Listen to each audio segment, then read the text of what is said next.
Ladies and gentlemen, let me tell you the truth that most people won't say out loud. Nobody cares. Nobody cares how many times you hit snooze. Nobody cares if you quit the gym after 2 weeks. Nobody cares if you chase your dream or let it die in your notes app. And that's not bad news. It's freedom. Because the moment you stop living for their approval, you start living for yours. And that's where the power is. Nobody cares. And I don't say that to be harsh. I say it to set you free. Think about how much of your life has been spent performing. How many decisions you've made because you were worried about what somebody else might think, what they'd say, whether they'd approve, whether it would look good on paper or on Instagram. We live like the whole world is sitting in the front row watching our every move, waiting to grade us. But here's the truth. They're not. People are too busy living their own lives, worrying about their own insecurities, stressing over their own bills and problems to keep tabs on every little thing you do. The spotlight you think is on you. It isn't. Most of the time, nobody's even looking. And once you realize that, life starts to feel a whole lot lighter. You stop rehearsing, stop holding your breath, stop waiting for permission to start. Because the weight you've been carrying, trying to look perfect, trying to always say the right thing, trying to measure up to someone else's standard, that's not really about you. That's about them. That's about an audience that's probably not even paying attention. Let me give you an example. Have you ever been at the gym and you feel self-conscious because you think everyone's staring at you? You're worried about how you look lifting the weights, or if your form is off, or if you're not moving fast enough on the treadmill. But the reality is, everyone else is so focused on their own reflection in the mirror, their own music in their headphones, their own goals that they barely notice you. And if they do notice, it's for a split second, and then they go right back to thinking about themselves. That's life. And once you catch that, once it really clicks, you stop performing and you start living. When you realize nobody cares in the way you think they do, you get to move differently. You get to make decisions that actually align with who you are, not who you're trying to impress. You get to chase goals that fire you up, not goals that just sound impressive at dinner parties. And that's where freedom comes in. Because the truth is, performing is exhausting. Living authentically, choosing things because you want them, not because they'll get applause. That's energizing. But here's the part that makes this powerful. When you stop performing, you don't just take the weight off your own shoulders. You get to actually experience your life. You start enjoying the process. Instead of constantly asking, what will people think if I fail? Fail. You start trying new things because you're no longer paralyzed by the idea that the audience is keeping score. You start showing up consistently because you're not stopping every 5 steps to check if the crowd approves. And let me be clear, this doesn't mean you stop caring about people. It doesn't mean you live recklessly or without regard for how your choices affect others. It simply means you stop making other people's opinions the driver of your decisions. You stop building your life on a stage that nobody's really watching. When you finally stop performing, you discover something. Peace. Peace in knowing that you're not late, you're not behind, you're not missing out. You're right on time for your own journey. And here's the beautiful irony. The less you perform, the more respect you actually earn. Because authenticity is magnetic. People aren't drawn to perfect performances. They're drawn to realness. So let's stop pretending we're under a spotlight. Let's stop handing out scorecards to everyone we meet. Nobody's watching that closely. And even if they are, their opinion doesn't define the value of your life.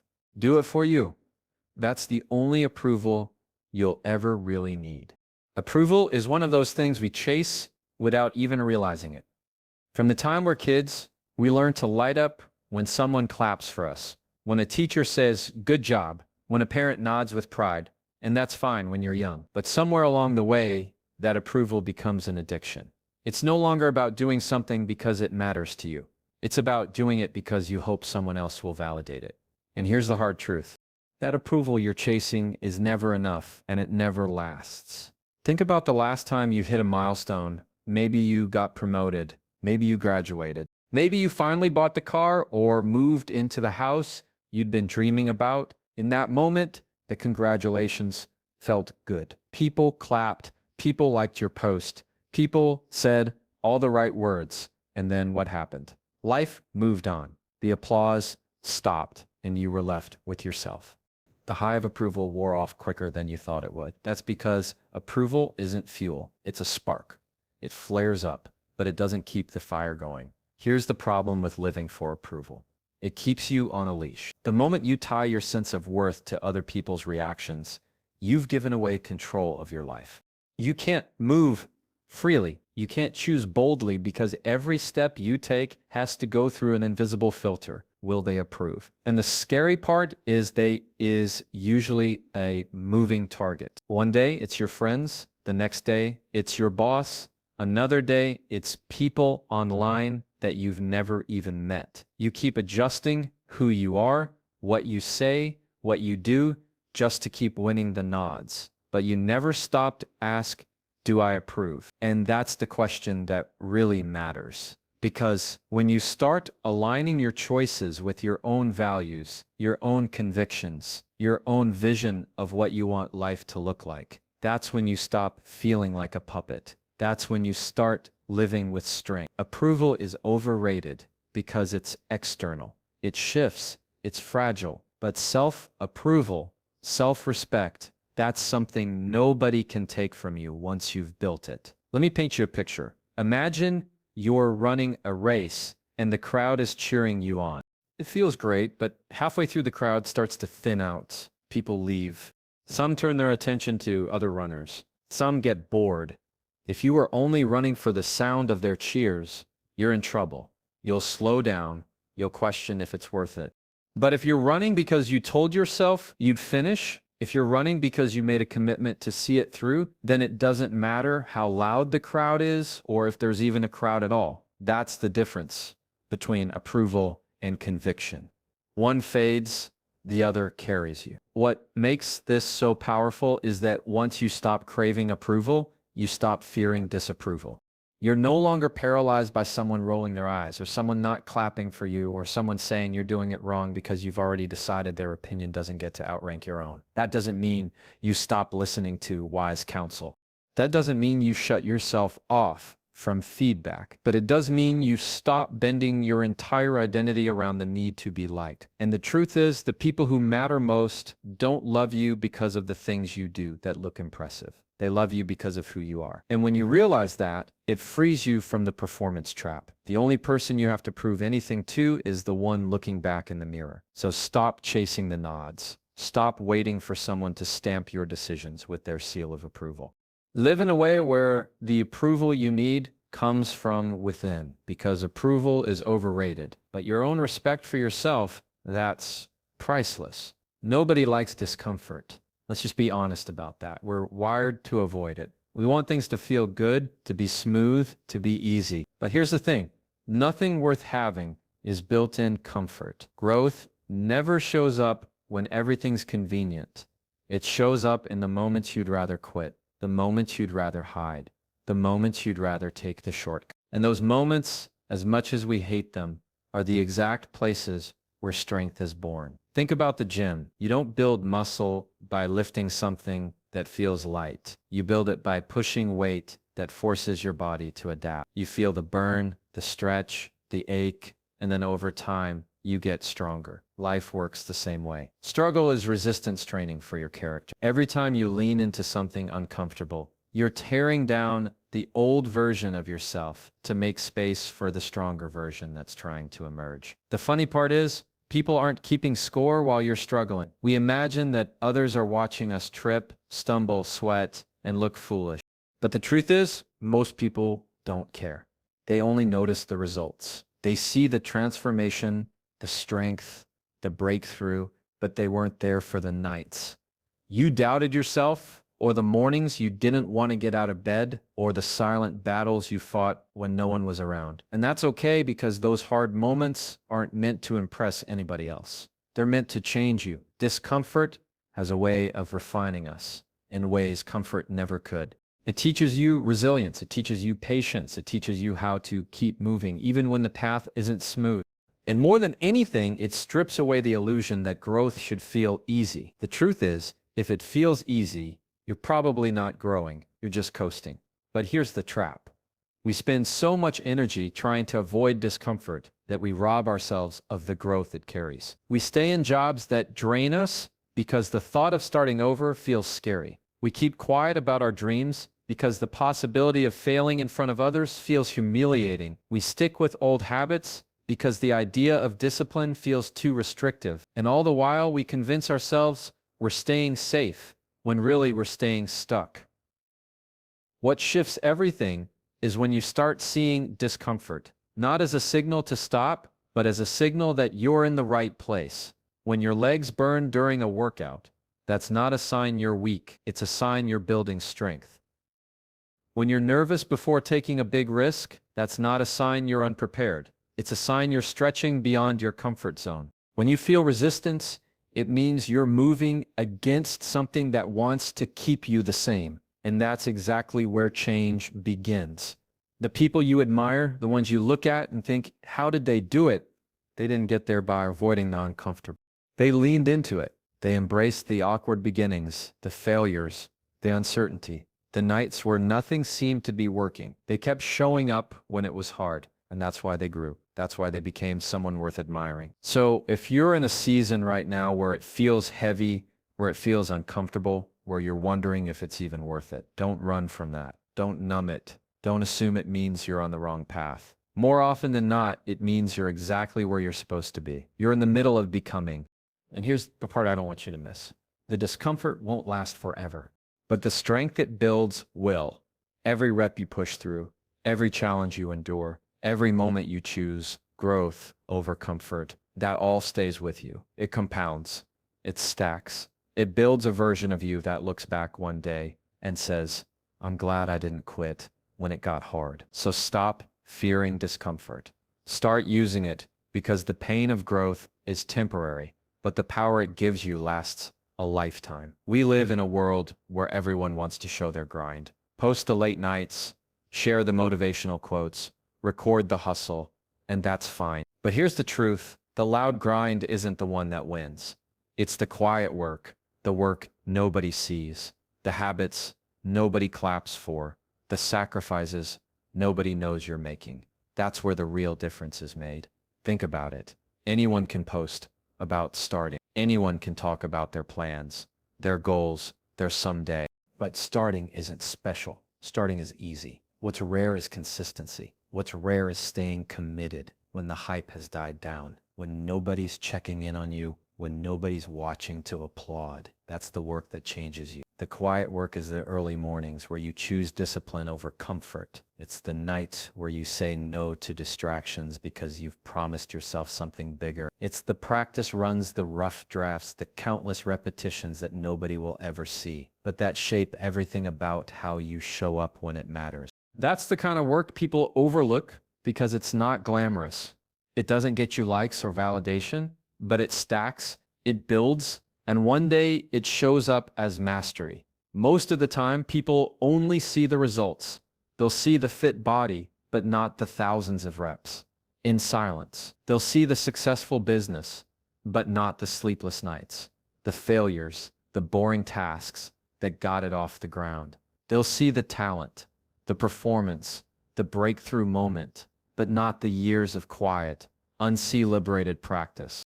That's why it's so tempting to focus on being seen working instead of actually doing the work. But the spotlight never builds you. Silence does. The quiet work matters because it teaches you who you really are. When nobody's around to cheer you on, do you still show up when there's no reward? Today? Do you still push forward knowing it might pay off later? That's the test. That's where character gets built. Because if you only work when the crowd is watching, then you're performing, not progressing. The world will always reward the results, not the process. But you can't get to the results without falling in love with the process. And that process is often boring, repetitive, and uncelebrated. It's writing the same line a teacher 100 times until it sounds right. It's running the same drill until it becomes second nature. It's making the same sacrifice day after day until it adds up to something worth showing. If you can learn to embrace that, to lean into the monotony of practice, you put yourself in a category most people never reach. And here's the thing. You can't fake quiet work. You can fake loud hustle. You can talk a big game. You can make it look like you're grinding, but the truth always comes out when it matters. Quiet work doesn't lie. It shows in your skill, your resilience, your preparation. When the pressure is on, you don't rise to the occasion. You fall to the level of your preparation. That level is set in silence. The reason quiet work feels so hard is because it doesn't give you instant feedback. You don't see the progress right away. You don't get the dopamine hit of applause or recognition. But if you trust it, if you stay with it, one day you wake up and realize you're not who you used to be. You've grown. You've built something solid. And now when the results finally do show up, people will call it talent. They'll call it luck. They'll call it natural. But you'll know the truth. You'll know it was built in the silence. So stop worrying about proving you're working. Stop chasing validation for your effort. Do the quiet work because that's the work that lasts, the work that compounds, the work that builds a foundation nobody can take away. At the end of the day, you're the one who has to live with the choices you make. Everyone else gets to dip in and out of your life. They'll have opinions. They'll share advice. They might even try to steer you in one direction or another. But when the noise dies down, you're the one left with the results of those decisions. That's why doing it for you matters. Because no matter how much other people cheer, criticize, or try to influence, they don't stay. You do. It's easy to forget that when you're caught up in trying to make everyone happy, you want your parents to be proud, your friends to be impressed, your coworkers to respect you. And while there's nothing wrong with wanting good relationships, there's something dangerous about letting those voices become louder than your own. Because at the end of the night when you're lying in bed, it's not their voice you're left with. It's yours. You can't outsource peace of mind. You can't hand someone else the responsibility for your fulfillment. What makes this even trickier is how temporary other people's attention is. They'll cheer for a moment, then move on to the next thing. They'll have an opinion about your choices, then get busy with their own lives. And if you spend your whole life chasing their approval, you'll realize too late that nobody was really keeping track. They weren't staying up at night thinking about your goals, your sacrifices, your dreams. You're the one carrying that weight. And the truth is, people care less than you think. That's not to say they don't care about you as a person, but they're not invested in your choices the way you are. They're not the ones waking up to your alarm clock, grinding through your routines, paying your bills, living inside your skin. That's all on you. Which means you have to be the one to decide if the life you're building is worth living for you, not for anyone else. Have you ever noticed how quick people are to give advice on what you should do, but they don't have to live with the consequences of that advice? They'll say, take the job, it's safe, or don't chase that dream, it's too risky, or do what makes sense, not what makes you happy. And then they get to walk away. They don't sit in your shoes. They don't feel what it feels like to settle. They don't carry the weight of regret years down the line. That's all yours. So if you're the one who has to carry it, shouldn't you be the one who chooses it? This is why doing it for you is powerful, because it shifts the responsibility back where it belongs. It's not about being selfish. It's about being accountable when you do it for you. You're not waiting for someone else to justify your choices. You're not waiting for applause to feel validated. You're taking ownership, and ownership is freedom.